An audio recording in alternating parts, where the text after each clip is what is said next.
কৃষি ছাড়া কিছুই শিখে নাই বাপদাদার তিন পুরুষ, তাই কৃষিকাজে চলছে তিন পুরুষের জীবন। তিন পুরুষের পরিবারে নেই কোনো উচ্চ শিক্ষিত লোক। সংসার তো চলে, মনে করেন আমরা কৃষির উপরে সংসার চলে, এইটারে আবার মানুষ করে এইটারে আবার হচ্ছে কিনা এইটারে আবার খাই। দাদার জীবন ও বাবার জীবন শেষ হয়েছে এই কৃষি চাষ করে। সংসারের আর্থিক সংকটে লেখাপড়া করতে পারেননি দুলাল। পরিবারের আর্থিক সচ্ছলতা না থাকায় সংসারের বোঝা টানছেন পূর্বের তিন পুরুষ। বাপে কামে করতে পারছে না, অসুস্থ, নিজেরা একটু মানুষ হইয়া মনে করেন কামে রুজি সংসারই চালাইছি। করলা, কুমড়া, আলু, মরিচ, শসা ও বিভিন্ন বাহারি রকমের সিজনাল সবজি করে জীবন পার করছেন এই কৃষক দুলাল মিয়া।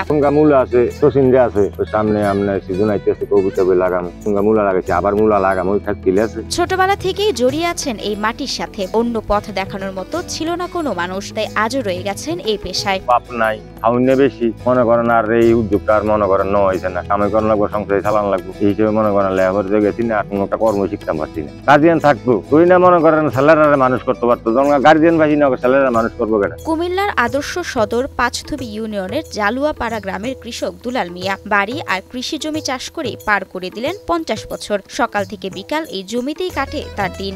শাকসবজি বেশিরভাগ কম। হ্যাঁ,